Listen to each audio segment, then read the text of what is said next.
ओम नमो भगवते वासुदेवाय।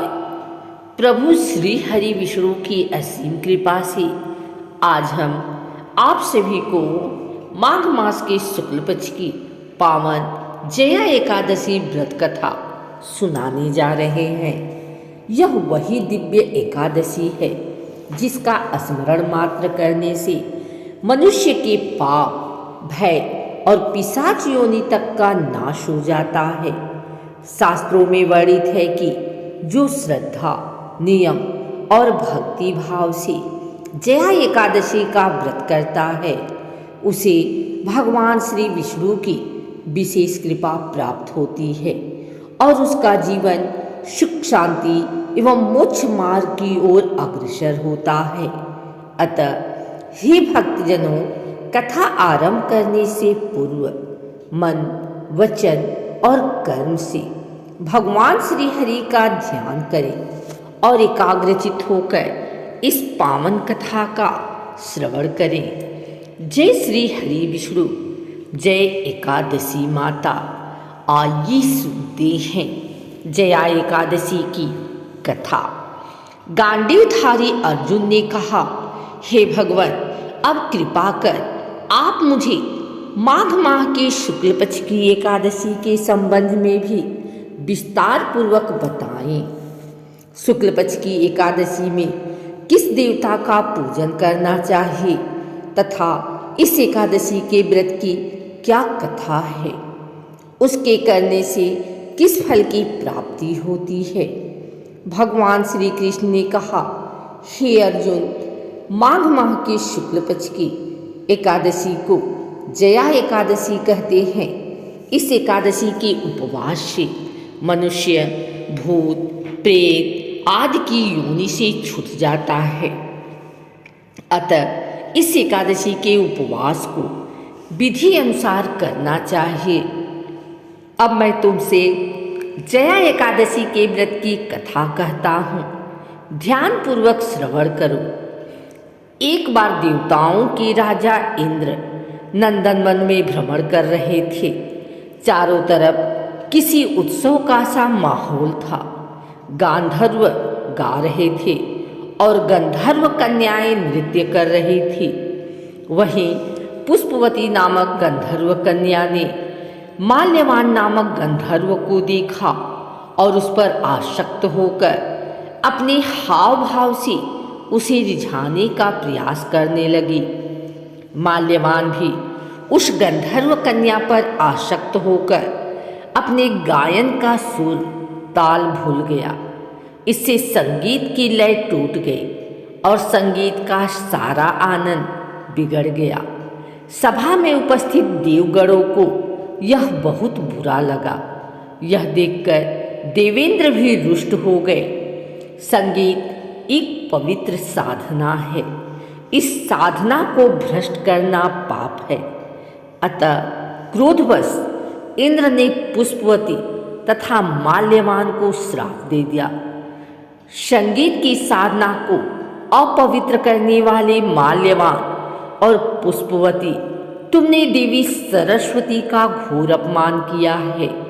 अतः तुम्हें मृत्युलोक में जाना होगा। गुरुजनों की सभा में असंयम और लज्जाजनक प्रदर्शन करके तुमने गुरुजनों का भी अपमान किया है।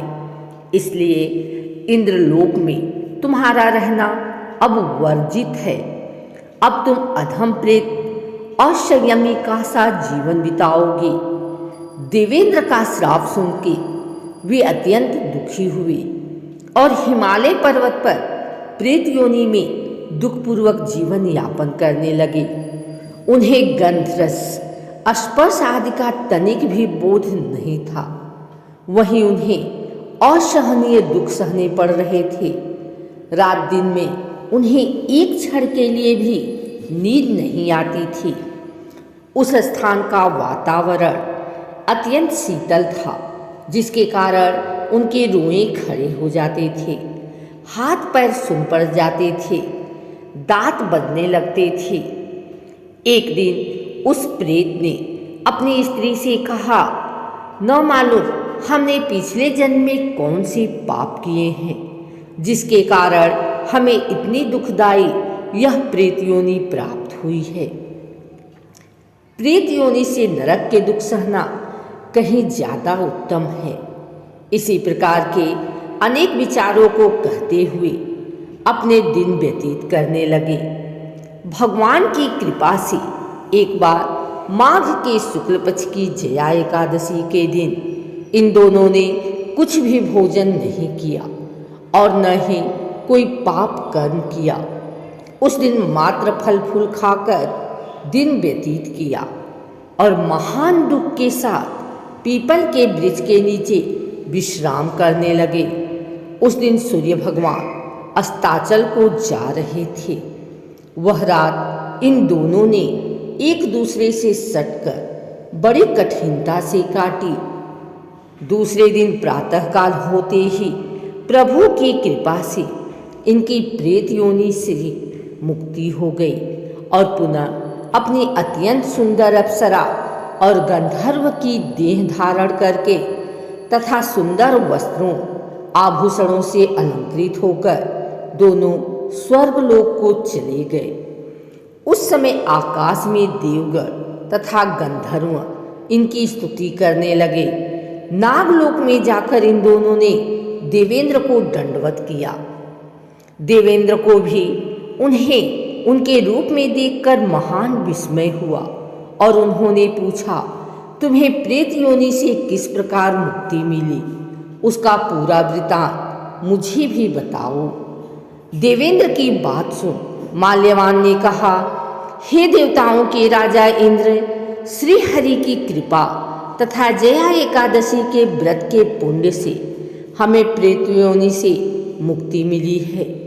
इंद्र ने कहा, हे माल्यवान, एकादशी व्रत करने से तथा भगवान श्री हरि की कृपा से तुम लोग प्रेत योनि को छोड़कर पवित्र हो गए हो, इसलिए हम लोगों के लिए भी वंदनीय हो गए हो, क्योंकि शिव तथा विष्णु भक्त हम देवताओं के वंदना करने योग्य हैं। अतः आप दोनों धन्य हैं। अब आप प्रसन्नतापूर्वक देवलोक में निवास कर सकते हैं। हे अर्जुन, इस जया एकादशी के उपवास से कुयोनि से सहज ही मुक्ति मिल जाती है। जो मनुष्य इस एकादशी का व्रत कर लेता है उसने मानो सभी तप यज्ञ दान कर लिए हैं। जो मनुष्य श्रद्धापूर्वक जया एकादशी का व्रत करते हैं वे अवश्य ही सहस्त्र वर्ष तक स्वर्ग में वास करते हैं। संगीत देवी सरस्वती का एक अलौकिक वरदान है। यह एक साधना है, एक विद्या है। इसमें पवित्रता आवश्यक है।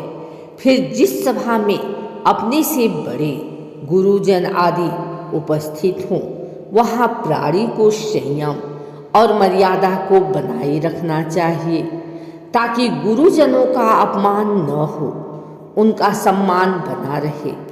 गुरुजनों का अपमान करने वाला मनुष्य घोर नरक का भागी है।